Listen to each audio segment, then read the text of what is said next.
Coach, just kind of looking at the edge group this fall, it kind of seems to be maybe the deepest on the team.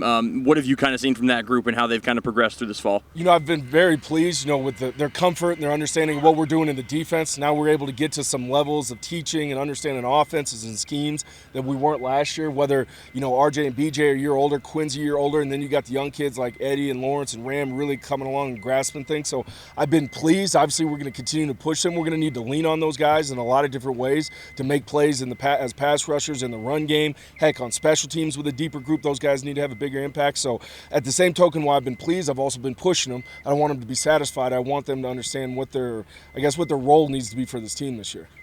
Last year, Eddie, Lawrence, and Ram, they were kind of the trio of freshmen, kind of, making plays in fall camp, and then we saw Edson obviously on the field in the season. How have you kind of seen them grow from kind of the wide-eyed freshmen to being, probably going to be key contributors on this team? No, you're exactly right. Last year's freshmen, they're wide-eyed. They're walking into this, and they probably have expectations of what they think it is, and then they get hit in the face real quick, and it's not that.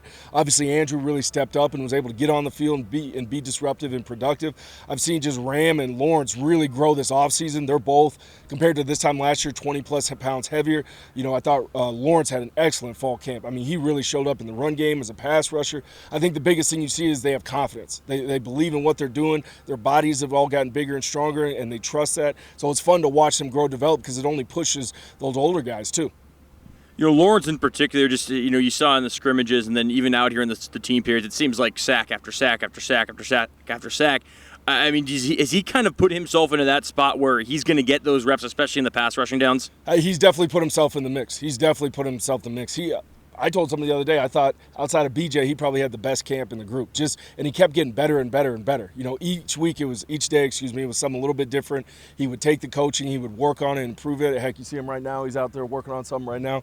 So I've just seen him grow and mature. And that's fun because then you can really start feeding those guys. He's got a hunger and a fire because of his confidence that I didn't see last year. So, yeah, we're going to let the big fella get out there and go eat a little bit.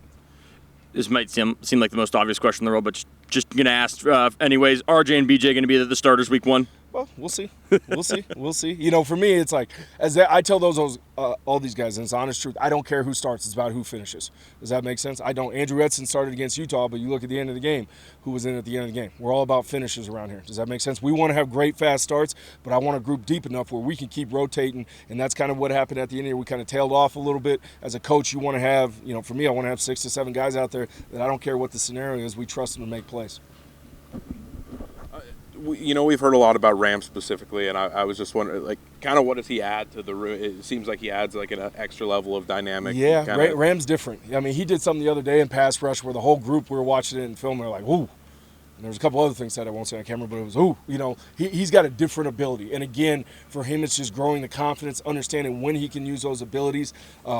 And he's got such a high ceiling, man. And potential is a dangerous word, especially for a coach. As we always say, potential gets coaches fired, you know what I mean? So we got to keep pushing him, developing. But he adds a twitch, a burst, ability to pass rush, ability to play in space that some of the other guys just haven't been blessed with by God, you know what I mean? So we got to, my job is to make sure we sharpen and maximize that.